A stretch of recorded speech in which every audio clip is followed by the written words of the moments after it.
Hello and welcome everybody. I'm really hoping that you can hear me and see me. I don't know if anyone has been to a virtual book launch before, but I certainly haven't. And I can assure you that there is loads of fun and games involved in a book launch. I've done loads of face-to-face things in the past, but nothing quite as interesting as the technology involved in trying to run this. So I am not guaranteeing that it's going to be perfect, but I do like the sound in the background of my helper, because this is supposed to be a celebration.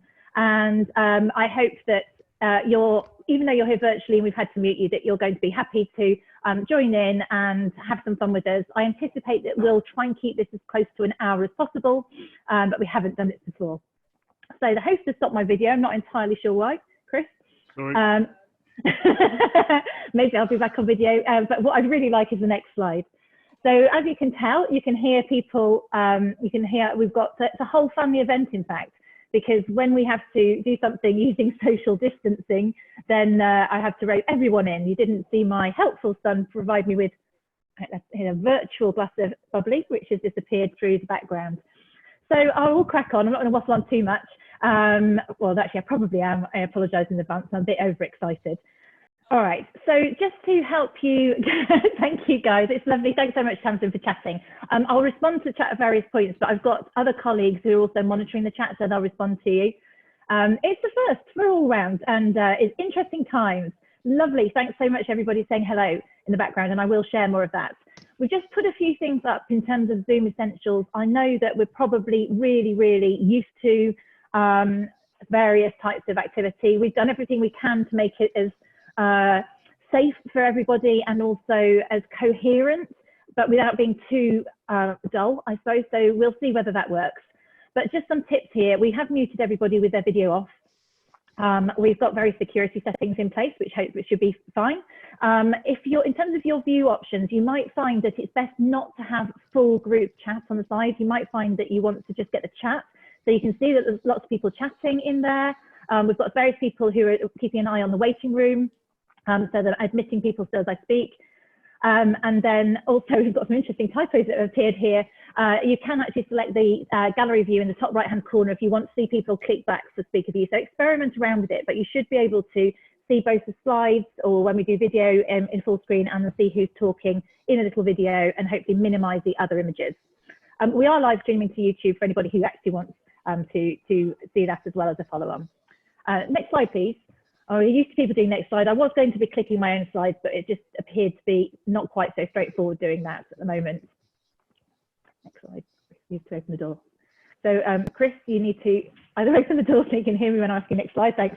All right, so in terms of the structure, we have got a structure here. So we're going to give a little bit of an introduction to help you understand what we're doing, why and how this in terms of the book came about. We've got a few polls and competitions, and we've got prizes running throughout. There are some various interviews with room for Q&A, so you're very welcome to put questions in the comments. I'm delighted to have friends on here and also colleagues and people that I don't necessarily know, so we will be picky about so any rude questions is what I'm saying we might ignore. You know who you are, Fraser. So in terms of polls, we'll be running through various things and there is a structure and we've got some competition and I'll run through the details of those competitions and how they'll work and how you can get various prizes. Next slide, Chris, please. Okay, just to give you I suppose the positioning about this, because not everyone will know me. My name is Lucinda Carney, if you didn't know that.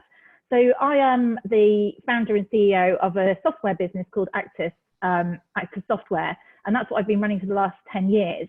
And really, one of the reasons that we are doing this, and I'll explain more about this when I have the interview with John later as to why I've done this. We have a software business, we've got 18 dedicated staff. We started out in 2009, completely bootstrapped it. And it's a very competitive marketplace and it's hard to be visible. And that's one of the challenges. Everybody knows it's a really challenging time out there to have a business and to keep people working. And we really believe passionately in what we do. And we have a why for our business, Actus. And our why is that we do it because we're trying to build a better workplace for people. So yes, we have software, but the reason we do it is because we want people to be managed, feel that they're managed better, they have a better experience in the business, in their workplaces. And having a why means that in order to do that, we try our best to help our customers get the most out of the software, because actually with any sort of system, it's only as good as the way in which people use it. And we found that one of the major hindrances actually with any system, and I'm sure this is things that people are familiar with, is the way in which it's implemented and also culture change. So it felt really obvious that we needed to think about that. And the book really is here to help our customers and use Actus more effectively. So it is a great tool for Actus, but the reality is, if we don't have customers finding us in the first place, it's a noisy market.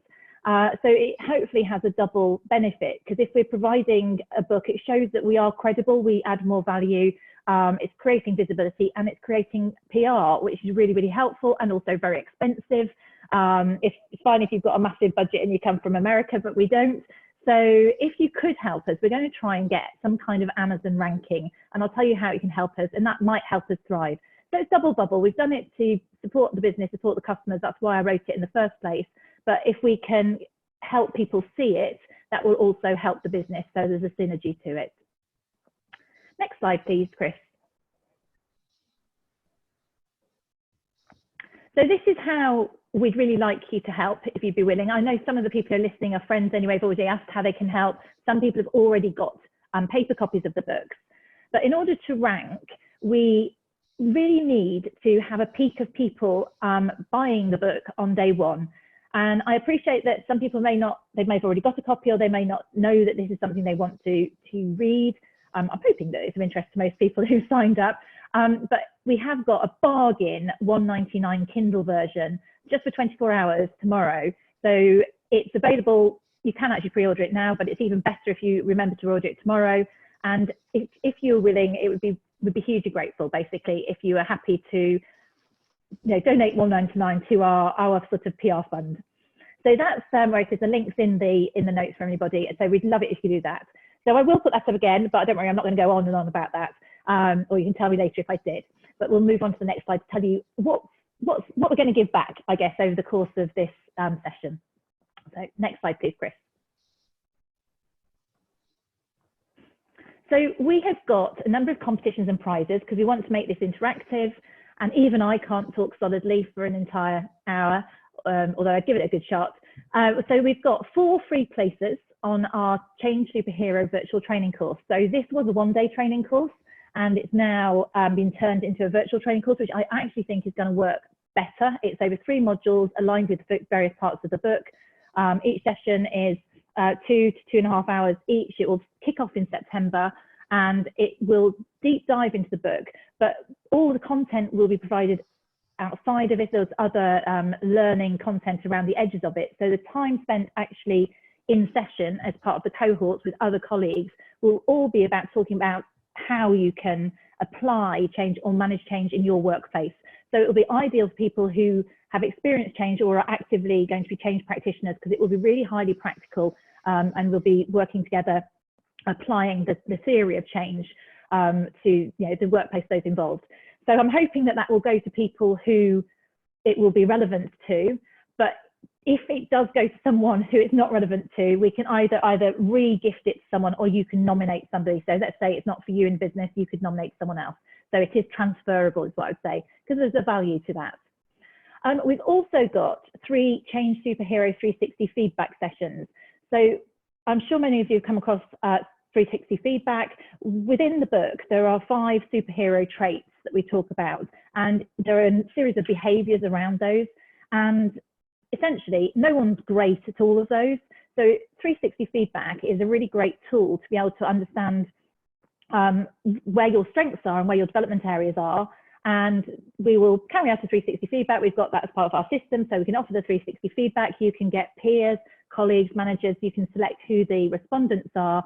They'll be anonymized, and then we'll support it with this coaching session. So I'll get on the call with you, we'll run through the feedback, and you can look at what that might mean for you. Again, that's going to be most appropriate to somebody who would benefit from it. So hopefully it will go to them. If it does end up going to one of my mates, then you can re-gift it, or we can put it back in the pot. And then hopefully relevant to everybody, we have got some audio versions. I've recorded an Audible. The Audible isn't out yet, but I have got the first part of the book, which is quite a substantial amount of content, available in audio files. So we'll be making that available to 11 people who are lucky enough to win those. So hopefully they are of interest to people on here in terms of prizes worth staying on this call for, and I'll explain how you can win them in a moment. Next slide, Chris. So how you can win prizes. First of all, we've got a raffle. So if you're here, you can win it. When we get to 6:15, we're going to lock the doors, and basically my colleague, my glamorous remote assistant, will do her random number generator, and she will identify who's won in the raffle. And there are a series of prizes. I think there's 6 winners in the raffle in various stages. I'll explain more about that there. So the fact you're in, you're already entered, and you're in with a chance of winning. The second way in which you can win prizes is by taking part in our quizzes. So we've got some polls coming up, and the way they run, I'll explain the detail because we have some limitations on Zoom as to how we'll take part in those, but there will be quizzes, and winners of those will also win prizes. Now, a slightly more technical version where we'd like you to get involved now is if you could start to think about what your superhero persona might be. And this is having a little bit of fun, and I will explain how to do that in a moment, because we're going to get you to put that in as your name within the chat, so we can see our participants and see what their superhero personas. That is the opportunity for those who amuse us the most, or the most powerful. We will select highly subjectively, probably the best names that we think that come through from that. And I'll explain how to do that before you do it, so don't do it just yet. And then we've got, at the end of this session, I'll explain, we're going to have some social media competitions running today and tomorrow, and that will finish, yes, it's Thursday tomorrow. So on the day of launch, we'll have social media competitions running where there's more opportunities to win prizes, and then we'll announce the winners there. So that's how they'll all be distributed. As much as possible, be random as possible. So there is a chance that some people may get them that don't want them, but we'll work that out. Next slide, please. All right, so this is the type of superhero that you might be. We've got some examples of people from the Actus team here, the superheroes that are involved, and I'll just highlight a few of the key people who've been absolutely critical in helping us to get this going. So I've got down here, Deadline Destroyer. This is Caitlin Cameron, actually my niece, who's come in as an intern. I think she had a week face-to-face and then has ended up working remotely, learning how to do the job, and is doing an amazing job getting to grips with being a marketing intern. Now, she's been supported by Helen, who's the top right here, who's our problem-solving powerhouse, and gosh, has she had to do a fair amount of that recently. So there you go, that's Helen. She's one of the other key members of the team. We've got Sian, who you will hear from later. So she's our marketing marvel, and many of you who listen to the HR Uprising is really heavily involved in supporting us with the HR Uprising podcast that I host weekly. And then over to the top right, we've got Chris, the triathlon tamer, who is husband and slide operator, as you might have gathered in background, who has had to become very, very swiftly familiar with all aspects of hosting Zoom. So thank you to everybody there. But those are just the examples of the fun change superhero names that we came up with. So hopefully that's giving you a little bit of inspiration to what your change superhero name might be. Mine's Speed Talker, because after I listened to myself on the audio with Practical Inspiration Publishing with Alison Jones yesterday, I realised I didn't finish any sentences, I think, for the first 15 minutes. So I'll try my hardest to do that, and maybe note to self, slow down a bit now. I'm getting a bit overexcited. So Chris, could I have next slide, and I'll explain to people. Excellent, Ruth. Hopefully you might win. Chris, could you give me the next slide, and I'll explain how you can change your name. Oops, back one, please. That's it. Okay, so when you come up with your superhero persona, you've got a few minutes to think about it. This is how you do it. You can actually rename yourself. So if you click over into the participants, which I'm guessing might be over here, but it may not be, depending how you've got yours set up, you should see your name. And if you click on more, you're able to edit. Now, it's really important that you don't remove your actual name, because we need to know who you are if you win. So make sure you've got your first name, surname, and then / your superhero persona. So have some fun with that, but please do remember it's a family event. I have my children in the background, and we'll look forward to seeing what the superhero personas are that are taking shape in the background. And later on in this show, we will come back and look at those. So that's how you manage to do that. So I'm now going to move on to the next section we can do our first poll. So I'm probably distracting you if you're having to do lots of things at once. You can come back to the superhero persona because we've got Q&A, so you can do that in a bit as long as you know how to do it. So this is our first bit of interactivity, and we have got a superhero quiz. I did say I'd explain how this is going to work. So we have 3 questions here, and I'll let you just look at those, and some of you might know the answers straight off, some of you may not. No Googling. And what we need you to do is you'll take part in the poll, and the poll is up now, as you can see, and I'd like you to select the answer to each question that you think is correct. And once you've done that, we'll give you a few seconds to get on with that. In fact, I'll have a little sip of the champagne before it gets warm.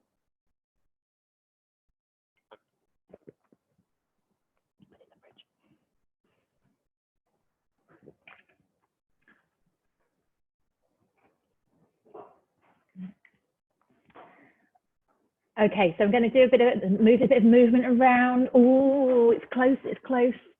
Which Hemsworth, which Hemsworth? So many of them. All right, so those questions, I'm going to give you a countdown, or I'm not going to count it down, but I'll give you about 10 seconds. Oh, I know, Tracy, it's really cool. This is Devil Defender. Oh, she is Devil. This is Tracy Couch, my netball. She is Devil Defender. Absolutely.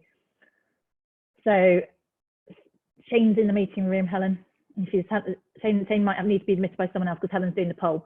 Right, so here we go. We'll tell you the winning answers, and we'll see whether or not you got it right. Oh, interesting. Not everyone got the third one right. That shows the demographic and my age. I would have got it right. Okay, so I'm going to tell you the answers, and then I'm going to need you to be really honest. And the reason I say you need to be really honest is that we can't actually see the names of the people who got them right until we finish this show, but we want to give you all the opportunity to get the prizes during the event. So what I'm going to do is I will tell you what the actual answers are. You then know if you got it right or wrong, and you need to put in the chat winner in the chat. We will then, Helen will then magically work one out at random and announce the winners later. We will check, because I'm sure no one's going to make it up, because we've all got very honest. We will be able to check, but we can't actually check it now. So we have to get you to tell us if you were right. So the highest grossing superhero movie, the vast majority, 76% of you were right with the Avengers: The Endgame.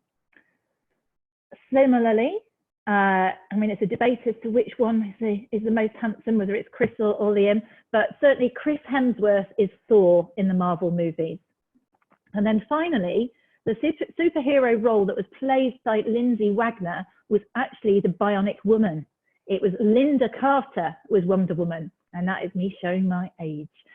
So if you got all 3 right, no cheating, please put winner in the chat, and we will make sure that you are entered into the random generator that Helen's doing through a clever Excel spreadsheet, and we'll let you know whether you're one of the winners. Okay, which of the answers is Thor? The Thor answer was Chris. So Liam was in the Hunger Games, Chris was in Thor. Avengers is correct, and Lindsay Wagner was the Bionic Woman. So actually the majority of people, that stripped it down a bit. So 54% of people went for Wonder Woman. It was actually only 39% of people got the Bionic Woman.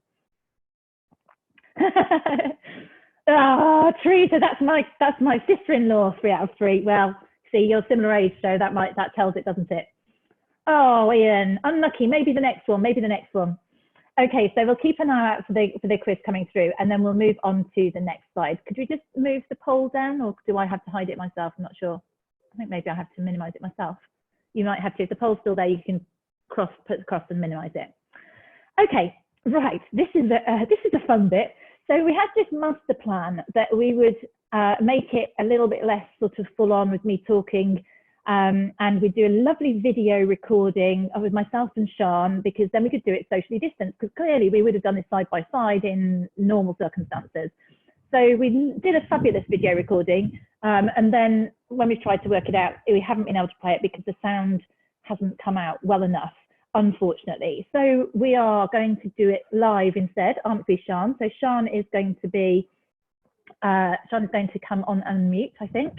And what we're going to do instead is we're going to show you the photographic evidence that we really did try on the next few slides.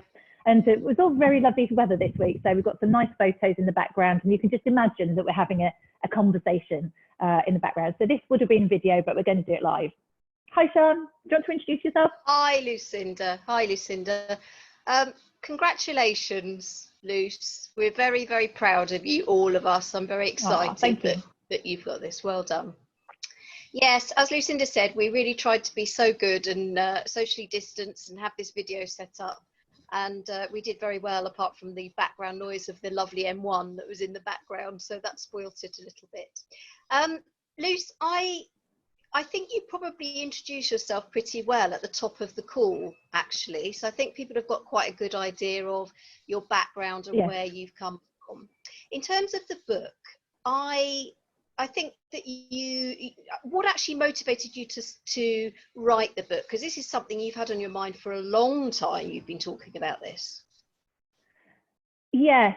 So what motivated me to write it now? I mean, I think I thought that it would be good to write something when I set out. So I suppose the one bit of background that I didn't mention, I told people what I do now, but for 20 years prior to that, hence I can remember the Bionic Woman, I was in internal learning and development in Siemens and Pfizer. And so I spent a lot of time in internal roles delivering training or various strategic OD activities.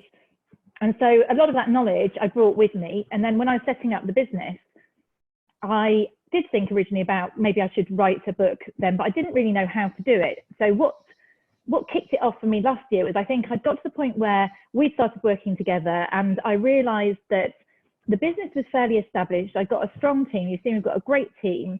And I wanted to make the content better, if you like, in terms of, I wanted to make sure that our offering was more scalable. So we were already supporting customers that are more of a case-by-case version about things like change and maybe offering training, but it wasn't so cohesive and structured. And I was able maybe to take a bit of a step back and potentially look at our value-added offerings and formalize it. So I think I realized that last year we started looking at things like the HR Uprising, so the podcast series. We got good responses to people saying, actually, it's really helpful to have stuff that is useful. Very good, yeah. And that's one of the, I think, the things that come through, trying to be pragmatic. I thought, you know, it's all very well trying to be academic, but having stuff that's quite practical and useful, people like the HR Uprising. And then a friend of mine, I think she's on the call, Michelle Paris-Later, recommended the 10-day business boot camp. And if anyone's listening who wants to write a business book, I absolutely shout out to Alison Jones and Practical Inspiration Publishing, because this is a 10-day course.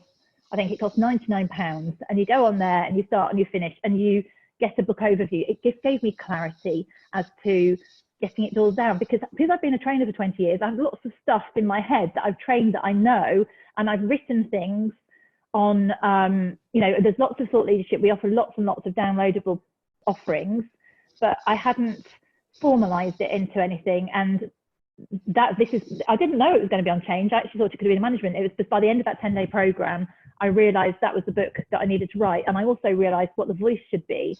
So rather than me trying to be overly academic, it needed to be something which was really practical and you could hit that. And therefore, if you're a change practitioner, you could pick up and use it. Yeah, it's a book to dip in and out of, isn't it? There's a lot of resource in there that you can discover. Is it it's so relevant to now with all the change that has been forced on all of us, although it's something that is relevant at any time. How do you think it particularly fits to now, and how can we stop that feeling of overwhelm? Because I see superhero and it makes me think that I've got to go out there and lead and you know, and sort of be spectacular, and there's quite a lot going on for a lot of people. How does it fit and enable people to achieve now? It's aimed at the practitioner and not even necessarily the person who already knows how to do it. So actually, if you are an expert transformation lead, you probably know it all anyway. You might find it interesting, agree with bits of it, not agree with other bits of it. So the superhero thing, I mean, maybe I'd only just discovered superhero movies maybe last year. Maybe it was trendy or it was in my head. But actually, that is something. It's more saying that anyone can be a superhero. This is what we do. It's just about deciding we can stand up and do it. And hopefully the opposite from being an overwhelm, because no one can do everything all of the time. But we can often, if we have the right tools and the right self-awareness and the right team, then we can all have a better job of being successful. And so it's about giving people those tools, that awareness, and maybe clarity. And there are lots of tools. So we have a downloadable toolkit which has got lots of really helpful practical tools which you can use to plan change. So that's the idea really, is that anyone can be a superhero. It's not about being Wonder Woman, and it's not about doing everything, but it's about having belief that any of us can do it. That's the idea. It's very adaptable, isn't it, according to what people need actually when they get back out there in the big wide world, which hopefully will happen sometime soon. It's highly relevant, isn't it, at the moment? Absolutely, highly relevant. I think we found that with the HR Uprising as well, that with the podcast and with our group on LinkedIn and the amazing, brilliant network of people we've got, people are at lots of different levels in terms of their career, but they're taking what they need from those podcasts and from the toolkits that we've got on offer. What do you think people should expect from getting from the book? What is it that they will find at the end of it? And is there anything further that they can go with it? There are lots of resources they can download, but is there any more training they can have from that, or? Yeah, so yeah, that's a good point. So there are loads of resources. There's lots of information. The book in itself, I think you can take it in sections, you can use it, you can dip into it, you can refer to it. It's also appropriate for anyone really. It's not for an HR professional. It could be suitable for a manager. It's pretty down to earth.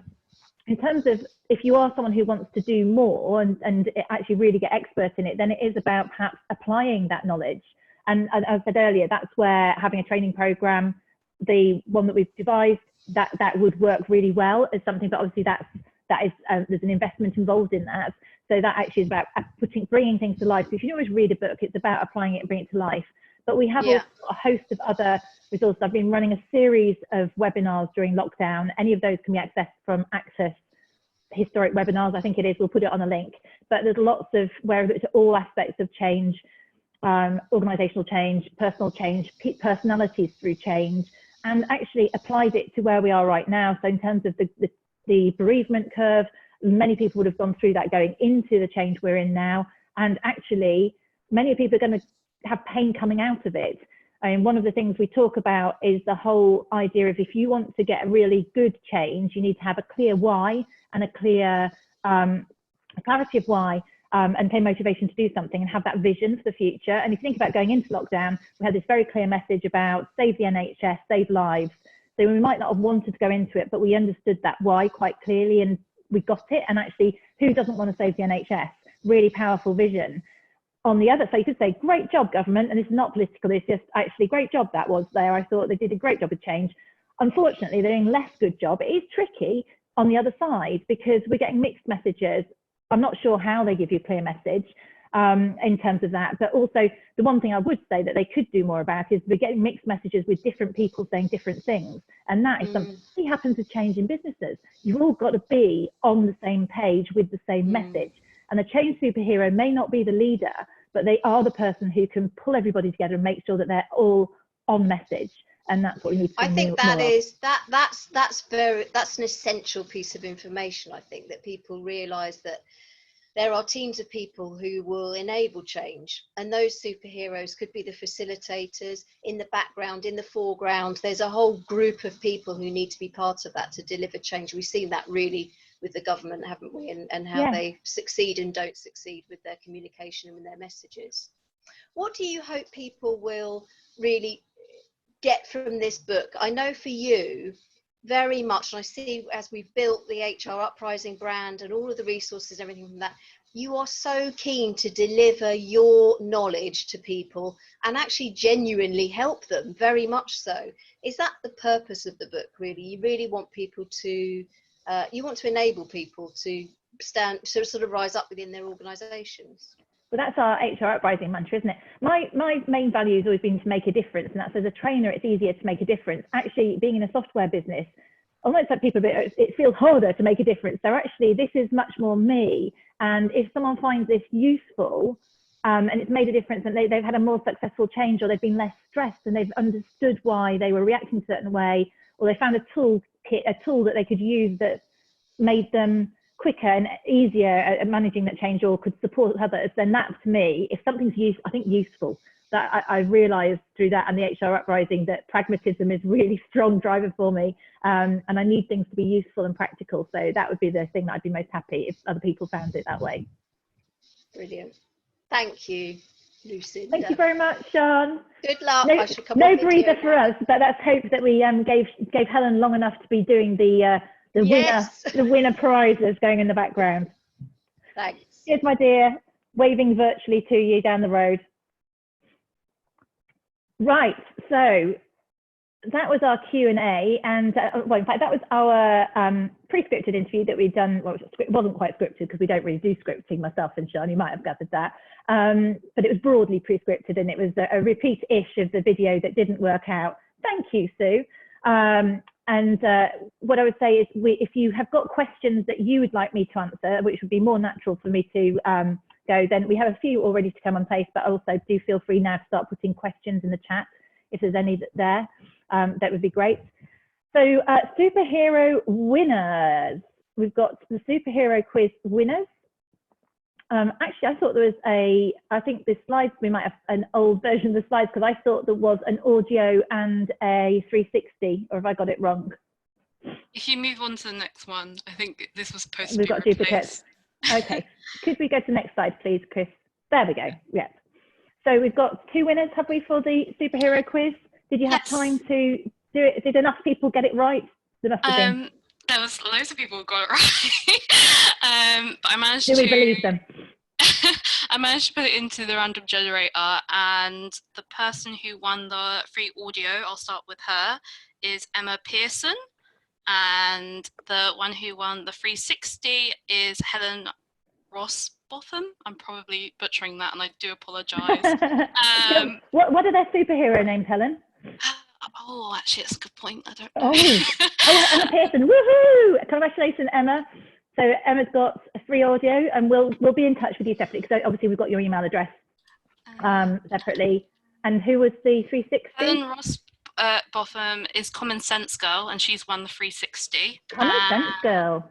Emma Pearson. I like that. Helen Rossbotham, is it? Yes. Yeah. Yay! Congratulations, guys! Woo! So we'll be in contact later on this week or early next week in terms of how you can fill those out and what the instructions are with those. It's quite nice because I think I know Emma Pearson, but I don't know everyone's name. So let's keep going. Next slide, please. We've got another question. We've got another poll. All right, so here we go. We've got another quiz. Let's see. Again, forgive me, there is a bit of an age thing going on here. Thank you to my brother-in-law, Fraser Cameron, for the inspiration. It might be, can everyone see them all? Just can you move the poll over to your left, Helen, if it does for everyone else, so that they can see the questions on the slide as well? Because the way it comes up for me, I can't see the bottom ones. No? Or maybe I have to do it myself. You have to move it over yourself. No, I have to move it over myself. So if you can't see the questions on the slide, you just have to drag the poll thing, like I have just been pointed out how to do by my able assistants. So the questions were, in 1993, which pop artists changed their name to a symbol? Here we go. They're too easy, says Iron Dan. Says it. Iron Dan, I like that. So I thought that was very easy as well. But I don't know if my kids would think that. Do you know? No, they don't. So we're telling some people who definitely were around during the 80s. Who released a song called Changes from the album entitled Hunky Dory? Any idea? Okay. And oh yes, I think we're going to have a lot of winners on this one. They've got high scores. Okay, so has everyone had a chance to? 73% voted, 75% voted. I'm suspecting it's the young. I'm going to guess that it's the younger people that are taking longer to vote on these ones. Here we go. 82%. 10 seconds. Go with your vote. Go with your vote. Right. I think we will close it down. That was 90% almost. So the majority in this case is right in all 3 counts. So 97% of people knew it was Prince. 88% knew it was David Bowie, and 85% knew it was Take That. So I'm expecting Well done, Helen. Helen's only just managed to change her name, but yes, you've got it there. Hi, Mitch. So here we go. If you'd like to, if you are a winner, please put winner in the chat. We've got Mervyn. We might as well admit him, even though he's very, very late. We like Mervyn, so we could perhaps let him in. Helen, are you doing the poll and the admin? Can anyone else let Mervyn in? Thank you. So we'll just get you to, so anyone who's a winner, put it in the chat, and we'll have to bide a bit of time here to give Helen a chance to work this out, because I think there'll be quite a few people there. So I'm seeing winner, winner, winner coming through. All right, so I'm just going to close the poll down for myself, and we'll just move on. I think we've got a couple of things that we can just share, which will give the guys a chance to make some decisions in the background. Chris, could we have the next slide, please? Okay, so can you just pause it before we play it, and I'll just explain what this is. So maybe not, okay.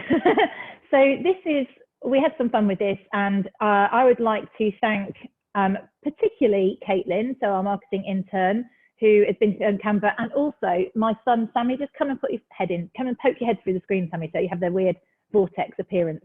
Woo. So Sammy did some of the really clever ones where you've seen that in the picture on his super duper iPad thing. I'll show you some of them we didn't have a chance to do, and actually, I mean, so there we go. Ellen, he did this one, and we've had an eye at some of the black and white ones that he put some clever superimpositions, but you know, he's been busy doing his homeschooling, so he didn't manage to do all of them for us. Anyone know who these people are? Just in the chat. I'm assuming that one's quite an obvious one, but a couple of the others I'd be interested to know whether or not everyone recognised them. Yes, Mr. King, well done, well done. They're good here, aren't they? So we'll just let these pass in the background, which just show you. Oh, back a bit, Chris. Could we have that one again, please? Yeah, absolutely. Well done, Ian. I saw you put Rosa Parks. Chris, if we can go back and just see those again, that would be quite nice. I didn't see, did I see Greta on there? Not sure if it was on. I don't know if Chris is struggling to go back. Yeah, let's just go through it once more. It's quite nice. Yeah, so I think many of them are very obvious, but just some of my particular favourites as we go through. So in a moment, we're going to be doing a Q&A, and I've roped in my daughter, who is going to come in a moment, and she's got a few questions that are sent in also, and then we'll allow you to, keep an eye on the comments to get some other questions coming through. So we've got some that have come through on social media already. Yeah, so that's okay, don't worry. I'll look at it in a minute. What to do here? Great.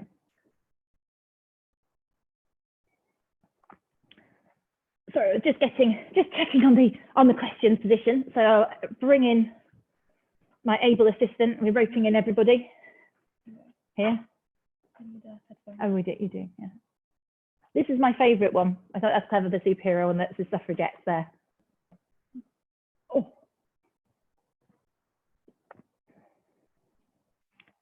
No, I don't think Emmeline. Oh well, I guess yeah, she's in there. Sorry, that's what being posted. I am Dan. Yep. Who's that, guys? You know that one.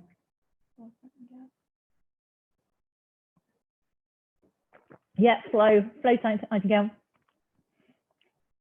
We had Emily Pankhurst earlier.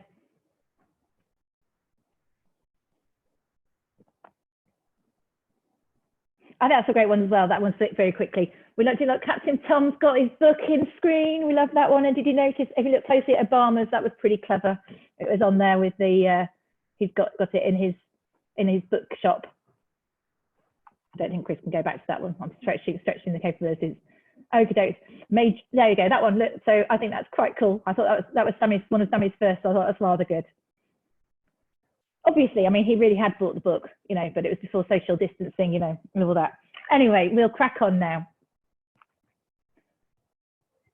So what we've got is some final Q&A, and well, I say final, we were going to do 2 lots of Q&A, and it was all changed by the video. If anyone has any questions they want to put in the chat, we will check out the chat. I'm going to put it up so we can see it, but we have got some questions that have come through already that we'll look at. So we will go further down and keep an eye. So any questions you want to put in there, we'll keep an eye and come up to them in a moment. But this is my daughter, Emma.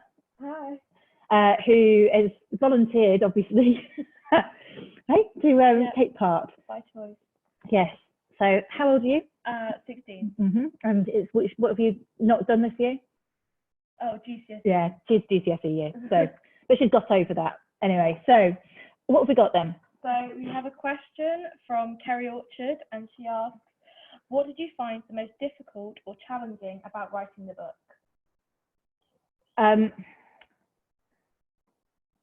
I think once I'd got the overall plan of the book, then that wasn't so difficult. There were a few chapters where I was having to do lots of homework on them. And there was one particular chapter. I suppose actually there's chapters where I'm writing about stuff that I'm quite passionate about and I find really interesting. I find it easy to write about. So any of this stuff to do with personalities, people-y stuff, I found easier. Whereas there's a chapter on culture that I had to completely and utterly rewrite because I just bored myself senseless with it the first time I wrote it, frankly. And I think I just overthought it. So some of the stuff that I found a bit more mechanical, I found harder to write. Okay. We have a question from Susie Cameron, and she asks, what is your favourite part in the book? Ooh,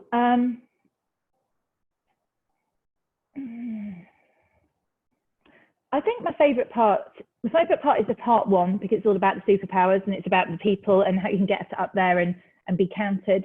In terms of that, it's about sort of inspiring people. I'm thinking of a piece where I like to make the point, which is in the first chapter, it's about courage, saying it doesn't actually have to be about you. And I'm stealing something from other people, this actually, because it's about the first follower. So I reference the concept of the first follower by someone whose name I have now forgotten. I'm sure someone out there will tell me it is. It's referenced in the book. And the whole idea that it doesn't matter, doing the change, it's not about you, it's about the change happening. So it doesn't matter whether you initiate the change or whether you support the change. That's what I really liked about, emphasizing that point. We have a question from Clint McCarthy, and he asks, what are the top 3 pieces of advice you would offer for change? Oof, okay. It's really about have a very powerful why. Think about why the change, a vision that is motivational to your audience. So it's something that you might want to do a change for a business because you need to save money. That's not motivational to people you're asking to change. So have a powerful why and apply it to the people, your audience. Don't try and do it on your own. So use a change team, involve other people. And the third one would be, don't assume that just telling people to change means that they've changed. You have to follow through and potentially bring in people who are better at completing finishing. Some people are good at starting, some people are less good at starting and good at finishing. So get the right people in at the right time in the change and make sure that you embed it rather than initiate a new change or assume just because you've told people to change that they will. Okay. There was one from Tracy, wasn't there? There's one coming. Oh, hang on. How do we even start? Quite a few. Oh, okay. Hang on. Okay. Okay. So we have a question from Louise Hawkins, and she asks, how did you even start to get your thoughts out? So I think it's about getting a structure, and that's where the business book challenge helps, because it's thinking about what that structure is and you're taken through a process. And I'm not a process person, but following that process is quite, once you've got that process, and then you do a brain dump about what would go into each of those sections, because this is something I knew quite well. So I just go, okay, that model goes in there, Belbin fits there, Myers-Briggs fits there, Cotter fits there, and I just do a bit of a brain dump in each of those pockets, and then don't overthink it and just try and write stuff basically, and then come back and edit it. I think lots of people would say don't overthink it. Another one from Clint McCarthy, and he asks, what part of the book are you the most proud of and why? You asked me that one. You asked me that one. Move on. Let's do that one. A question from D. Lewis, Sales Supremo. Dana. Hi, Dana. Would you do a second book? And if so, what would it be on?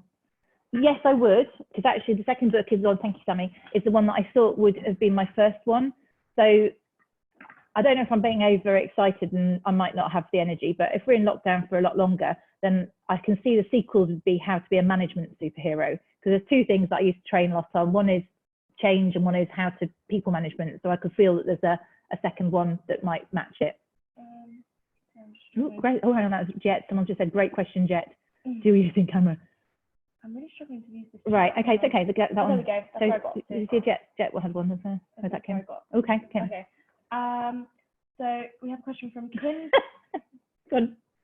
Kim Bradford. And she asks, oh, Emma, are you planning on being an actor's apprentice? I think working with family would be very difficult, but we agree. Yeah. What do you think, Caitlin? Caitlin's not got sound. Yeah. But other than that, I think it's very inspiring. So Don't know if we'd have. We don't know if she's got the work ethic, frankly, but anyway. No, she's far too high powered. Okay. So we have a question, another one from Louise Hawkins, and she asks, who has inspired you? People, I had to write about this the other day, so I realised that that's, oh, I've got to remember who I said now. People who inspire me are people who've made a difference, and my brain has now gone, so people like those change superheroes that we saw, people who've actually overcome adversity to do stuff that they believe in. So it's not necessarily about sort of the business leaders, it's people who have gone out and achieved stuff. And now I'm having a big blank about any of the names that would come to my mind for me in that. But a lot of those superheroes that we saw there, I would say, are inspiring. I think people like Nelson Mandela, good point. I think he's inspiring. I do think he's really inspiring. When I went to Robben Island, I thought that's, to do stuff under really difficult circumstances that's good. I feel very privileged that we're in, difficult circumstances, but when I've got my family around me and there's people who are doing stuff that it's really, really hard. So that's what I find most inspiring, people who do great stuff under difficult circumstances. They're not necessarily the famous people. That's what inspires me most. We have a question from Ian Olivo. When thinking about change, what memorable hard knocks did you learn the most from? The one that comes into my mind, Ian, it's an example in the book, was how important it is to have people on side. So when I worked at Siemens, there were, it was all about being taken seriously. So you had to not only, and I would often be involved in change to do with people, and there was a particular director who was very cynical. And if you didn't, even if it was a good idea, if you didn't get him on side, then you didn't have a hope, because he owned about a third of the business. And I just realized that you've got to go and win people over almost on a case-by-case basis. And so it wasn't such a hard knock, because I think I'd seen how he was, or I managed to circumvent it. But that's the sort of thing where if you've got difficult cultures, sometimes I think you've got to either try and influence people actively. And the other thing I'd say is that if you get to a point where the culture doesn't fit you personally, and you can't buy into it integrity, and you can't change it, or you're banging your head against a brick wall, then I think you have to I'd change. You're better off self-preservation, because that you can, towards the end, when I left that business, it changed quite a lot culturally. I ended up with a different boss, and I realized that he was restricting me, and actually I realized that I valued freedom at that point, but I didn't know until I didn't have any. And so I think you have to align with values if you're going to be at your best. And so those are sort of things where you only look back and go, actually that wasn't great, so it's good to get away from that environment. And I kind of I shared that example, Ian, because I wonder whether you've had that experience, because I know some of the places you've worked. We have one from Jeanette, and she asks, do you think you are a disruptor in your industry? Okay, so Jeanette, I know Jet, who has got her own podcast all about disruptors. So she's going Jet Black Squares. And actually, Jet, put your podcast in the chat for people so that they can look it up. Do you know, I don't think I'm a disruptor particularly in my industry. I'd love to think I was, except for the fact that I'm going to counter this with, in the industry that I'm at, I don't know that everybody needs disruption. What they want is stuff that works. And you can come out and you can have lots of sexy spin about, rebadging things that say, let's say year-round appraisals is a great example where we've been talking about that forever, but people come up with gimmicks, but actually it's not new. So what I think we're good at is really trying to make stuff work for real. Sometimes it's really innovative. A lot of the time it's practical. I don't think I'd necessarily be called disruptive, much as I'd like to. Unfortunately. Oh, hang on, Fran says I'm a disruptor. And with a big word, I don't understand. I'm showing my ignorance. Can you read that, Emma? She says, I would say Lucinda is a disruptor, very ironclast. Iconoclast. I had to look that up. I don't know. And willing to challenge the status quo in a status quo. Yes. If that's what you decide as a disruptor, I've no problem challenging the status quo constructively. But whether it's in the industry, it's nothing. It's more as an individual, I'm quite disruptive. Every picture. It says, do you think having amazing friends and family helped you on this journey? I really do think my amazing school friends have. I couldn't be the person I was without my school friends, all my local friends, all my family. So completely agree with that one. What advice would you give to help? Sorry. What advice would you give to help get the buy-in from the staff to accept the change in a positive manner? So getting buy-in is about involving people, and if you can ask their opinions on stuff or involve them to a certain extent, then that would be great. The other angle about it is that you can't, if you explain to people why and you're just honest, you say, I'm really sorry, this is the situation, these are the honest facts, and you are straight up, then people may not like a change, but they're much more likely to buy into it. And it's about being open and honest. We have a question again from Dana, and she says, what advice would you give 25-year-old Lucinda? Stop drinking. No. I would agree with that. I think I would just say I should have gone for it a bit faster with the business. Believe in yourself is the main thing you say, probably everyone says, but you do think, yeah, just back yourself and go for it. A question from Ruth Cornish, and she asks, can change ever be a bad thing? I think it can be for people, but I don't think it's optional. I suppose, there's, and the main thing really for change, it's when change is a bad thing when people don't deal with it well. So if we think of where we are right now, there are lots of people with anxiety, who actually find change incredibly difficult. So I think the main thing is helping people to come to terms with change, to accept it. You can't do anything about it. Some people really like change, some people don't like change. I think it can be good, it can be bad. At the end of the day, we can't stop it happening usually. So the important thing is making the best of it and helping people to make the best of it. We have another question from Andy. I'm going to struggle McPherson. McPherson, who asks, what advice would you give to CEOs having to make a change right now? As in, I'm going to assume you mean as in these current times. I'm assuming you mean because I would say involve people, be as human-centric as possible, be as open and honest as possible, and really one of the things I talk about in the book a lot is about communicating it effectively. So I've talked about a why, but also being influential.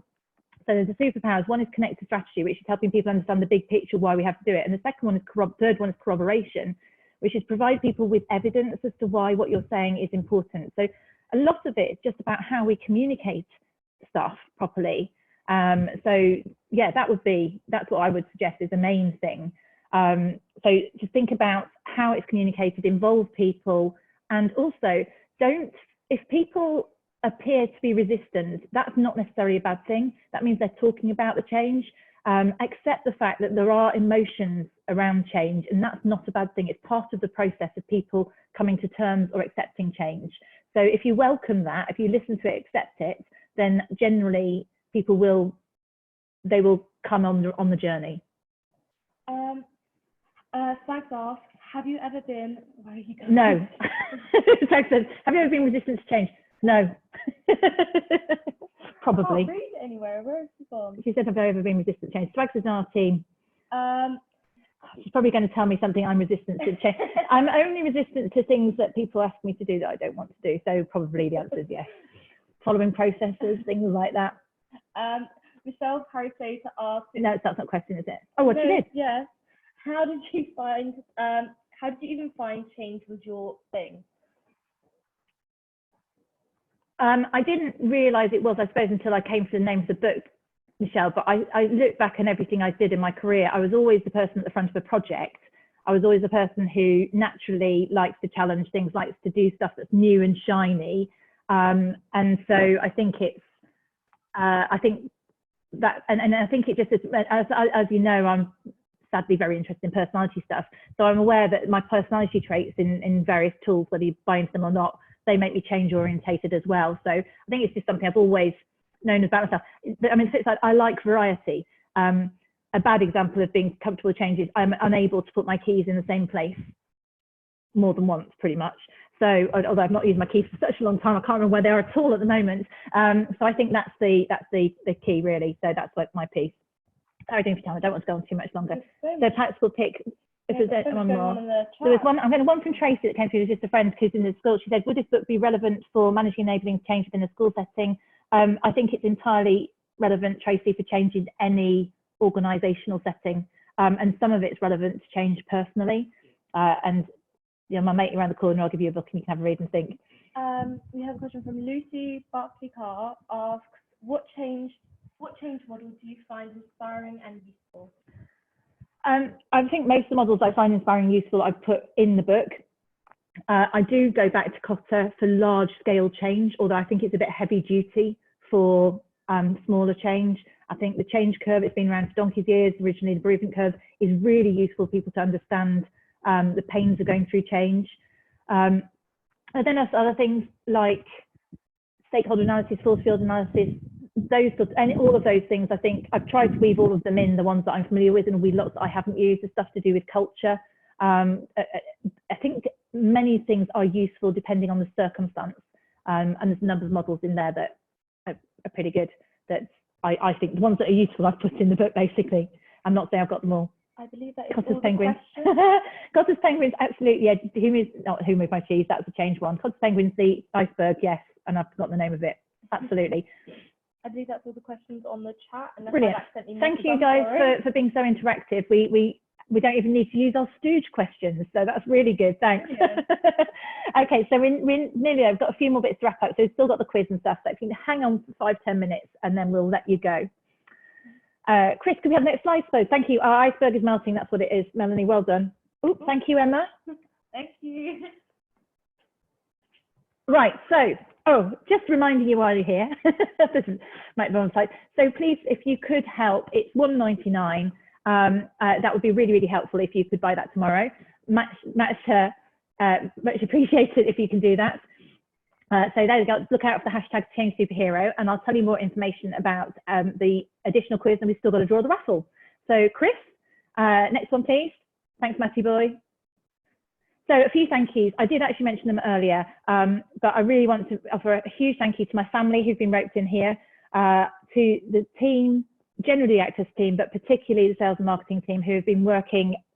There's been no drop off in workload, I can assure you, during lockdown, for Helen and Caitlin, who've done a brilliant job, and been just dedicated and working very, very hard. So I wanted to thank you guys. Thank you to Sean and Rafe, and for all the support that you guys have been doing, always being there, very, very flexible. And to Practical Inspiration and Alison Jones, huge thank you to the publishers for just giving me the confidence to do this, to be perfectly honest, and have this opportunity. So I'm very grateful for that opportunity. So hopefully I've remembered the main ones. I'll stick with that for now. Next slide, Chris. I think we must be getting close to. So we've got the second quiz winners, and we'll hand over to Helen to do that. Hello again. So there was a lot of people who won that second round, but I suppose the first one who gets the top prize in terms of 360 feedback is Vicky Osborne. She won the 360, and then the audio is Priya, but I think she's gone because I just tried to find her on the, so I'll have to message her, but it was Priya who won. Okay, brilliant. Audio. Brilliant. Thank you very much. So hopefully Vicky and Priya, we know Priya's not, but we'll contact you separately. Congratulations, Vicky.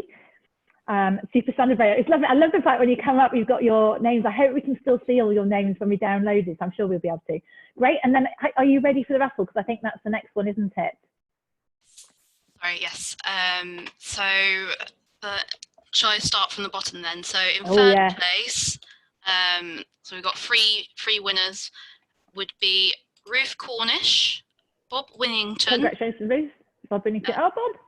And Sukra Garg, I might be butchering your name again, sorry about that. Sukra. Okay, and in terms of second place, it is Ian Olivo. Ah, Ian. And Jenny Bannerman. So Jenny's what was their name again, Helen? Bannerman. Bannerman. So Ian and Jenny, Road Warrior. Jenny's she's going to say something so we can see what her is. And who's got, drum roll, who got first place in the training course? Andy McPherson. So well done. Andy McPherson, congratulations, Andy. I hope that's something you might want to go on. If not, have a word with us, or we can, you know, add it to one of your colleagues. So that's great. Thank you so much, everybody, for getting involved. I think we're pretty much there. Okay, next slide. Okay, so if you didn't win and you wanted one of our high value prizes, there's still lots of opportunity to get them. So we've got one more training place, one more 360 and one more audio book still up for grabs either today or tomorrow. Sorry about the typos. I think we've got flip chart blindness. We were having so many technical challenges earlier. It's quite challenging setting this up. Loads of work. We've been sweating it out all day, literally.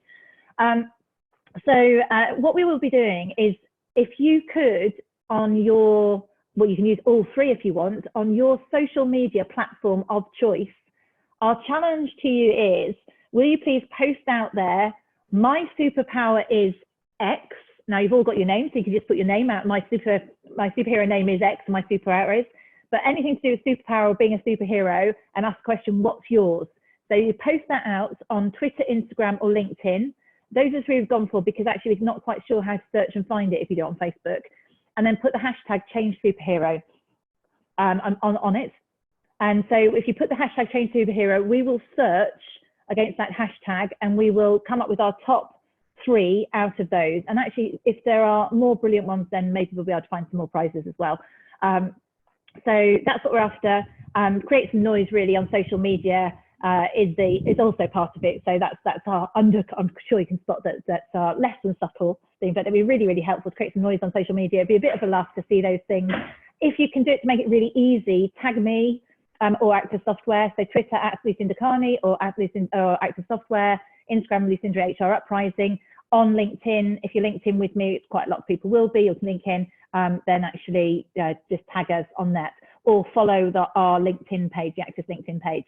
So we will look at that and we'll do our best to announce it on Friday. So any of those that go out from now on until Friday 9 o'clock, we'll sift through it and do our best to spot every one of them by searching on the hashtag, and then we'll announce on social media those extra prizes. Social media links are there, available for you. And actually, if you don't know about the HR Uprising podcast, then I host that comes out weekly. So that's the link to that, the maybe topics that you love there. Ruth, yeah, we can send the slides out. We will do, I think we'll be set up to do that maybe tomorrow. So yes, that I think is the case. So thanks to everybody for being part of this. And here you go, my final plug. It's all right, you can go and have some dinner in a minute. That's just a reminder. That's how you can do. It'd be really helpful if you wouldn't mind buying the Kindle copy, for all your family and friends, they want it. I encourage others to do the same. Put the hashtag out on social media. And just a quick word, if anyone does read it and finds it vaguely valuable that you would like to carry out a book review, they are pure gold dust. I would hugely value and be very appreciative of any book reviews. Although I am aware that if you are connected to me, obviously on social media in any way, or if it appears that it looks like I've incentivized it, then they absolutely won't publish it, and they're really, really strict.